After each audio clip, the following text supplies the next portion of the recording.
আনতে বলো, বিষ তো ফ্রি পয়সায় পাওয়া যাচ্ছে। এটা তো ও গরু লাগাচ্ছে, কোন আক্কেলে ও খাওয়া দিতে পারবে? একটাল গোবর ফেলতে পারবে? আমার 5 লাখ টাকা লোন নেওয়া, সব মহিলারা এসে আমার বাড়িতে এসে বলছে লোন শোধ করো। আমি কি করে করব? চলো আমার বাড়িতে কি অবস্থা। শুভেন্দু অধিকারী এসে তুই গদিতে বসে আছিস, তুই কি করছিস? মানুষকে এরকম করে ওই হিন্দু ধর্মতে সবকিছু তো নষ্ট করে দিচ্ছিস। আমাদের ঈদটা করতে দিক, আমরা গরুগুলো বিক্রি করি, কিছুটা যেন অন্তত মুক্ত হই। মুসলিম বা তারাও হিন্দু, তারা তো মিশছে একসাথে, আমরা তো একসাথে আছি। তারা কোনোদিন দেনদারি করেনি কি কারু আমাদের গলা ধাক্কা দিয়েনি। ওদের কুরবানিটা ওদের করতে দাও, আমরা বাঁচি। আমার মতন মহিলা, আমি মহিলা সমিতি থেকে 5 লাখ টাকা নিয়েছি। মুসলিমরাও কিছু কিছু জায়গায় আমরা দেখলাম, কিছু কিছু জায়গায় সিদ্ধান্ত নিয়েছে মুসলমানরা হিন্দুদের কাছ থেকে গরু কিনবে না। হিন্দুদের কাছ থেকে যদি গরু ক্রয় না করে তাহলে তখন ওরা বুঝবে যে মুসলমানদের সাথে পাঙ্গা দিয়ে চললে কি সমস্যা হতে পারে। ভারতে নির্বাচন হলো, নির্বাচনের পরেই আমরা লক্ষ্য করে দেখলাম বিজেপি সরকার গঠন করলো। গঠন করার পর থেকেই শুরু হয়েছে অমানবিক নির্যাতন মুসলমানদের উপরে। বাড়িঘর ভাঙচুর, মুসলমানদের মসজিদ ভাঙচুর, নামাজে বাধা, মহিলারা হিজাব পরে রাস্তা বের হতে পারতেছে না। আমরা অসংখ্য ভিডিও দেখেছি, যে ভিডিওগুলো দেখে আমরা এর তীব্র নিন্দা এবং প্রতিবাদ জানাই। শুধু তাই নয়, বরং আমরা এর সুষ্ঠু বিচার চাই। এরকম কথা বিশ্বের বিভিন্ন দেশ থেকে মুসলিমরা এরকম তীব্র প্রতিবাদ এবং নিন্দা জ্ঞাপন করতেছি। আদৌ এটা কি কখনো সফলতা আসবে? আমি বলি না, সফলতা আসবে না। তবে হিন্দুদের এই আচার আচরণ, এই সন্ত্রাসী কর্মকাণ্ড তারা প্রমাণ করলো আসলেই মুশরিকরা মোটেও মুসলমানদেরকে সুচোখে দেখে না।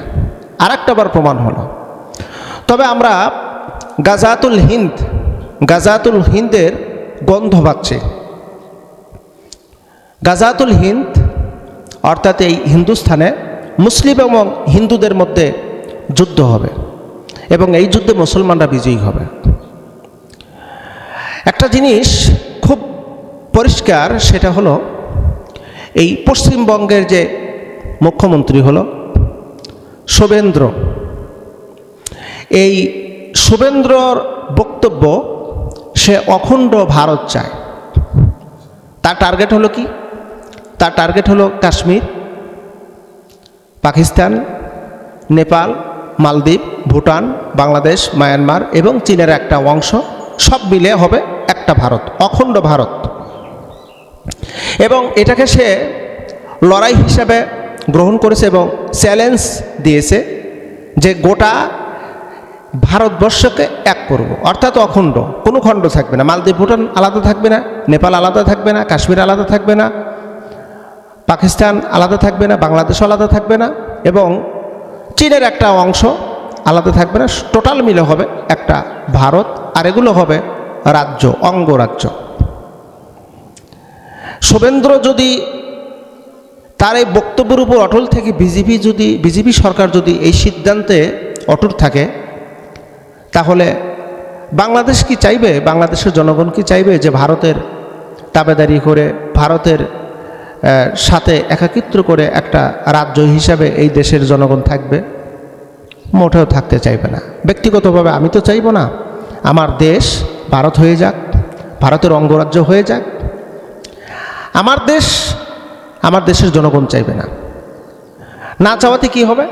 ৭১-এর সময় যেমন পাকিস্তানিদের সাথে এই দেশের মানুষ যুদ্ধ করেছে, আবার যুদ্ধ করবে ভারতের সাথে। নেপালও চাইবে না আমরা ভারতের রাজ্য হয়ে যাই। পাকিস্তান তো চাইবেই না।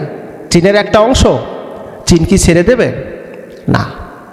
শুরু হবে যুদ্ধ। আর এই যুদ্ধটাকে বলা হচ্ছে গাজাতুল হিন্দ। গাজা মানে ছোট যুদ্ধ, হিন্দুদের সাথে। মুসলিমদের উপরে এই অমানবিক নির্যাতনের সুফল ওরা দেখতে পারবে। মুসলমানদের সুফল হবে আর ওদের কপালে হবে কুফল। প্রিয় ভাইরা, আমরা অবাক হয়ে গেছি, যদিও আমি ভিডিওগুলো আপনাদের সামনে উপস্থাপন করতে পারতেছি না। যেহেতু কমিউনিটি গাইডলাইনের প্রবলেম আছে। তাছাড়া আপনাদের সামনে আমি ভিডিওটি উপস্থাপন করতাম মুসলমানদের কীভাবে নির্যাতন করতেছে। মুসলিম যারা এই যে গরু ক্রয় বিক্রয় করে তাদেরকে ক্রয় বিক্রয় বাধা দিচ্ছে, মানে কুরবানির সামনে। এখন মুসলিমরাও কিছু কিছু জায়গায় আমরা দেখলাম, কিছু কিছু জায়গায় সিদ্ধান্ত নিয়েছে মুসলমানরা হিন্দুদের কাছ থেকে গরু কিনবে না।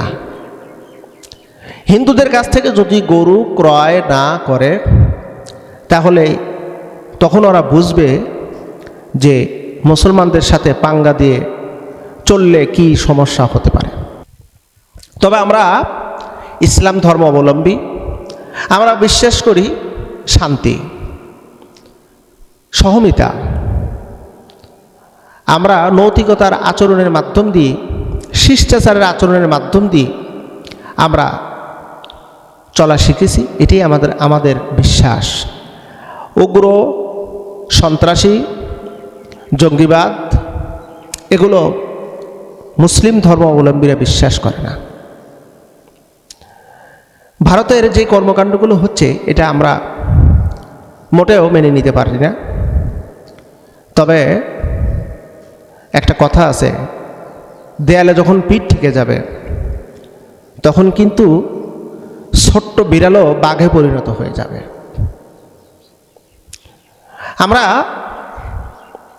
বিনয়ের সাথে বলি, মানুষ, মানবতা, এখানে কোনো ধর্ম বর্ণ নেই, এখানে কোনো রং সাদা কালা এগুলোর কোনো ভেদাভেদ নেই। মানবতা, মানুষ, সে যে কোনো ধর্ম অবলম্বী হতে পারে।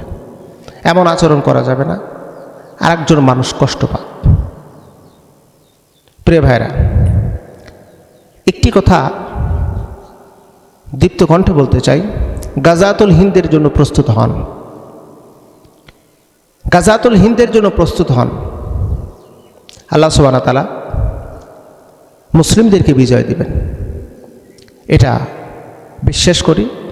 নবীজি সাল্লাল্লাহু আলাইহি ওয়াসাল্লামের কথাটাকে আমরা অবশ্যই মনে প্রাণে বিশ্বাস করি।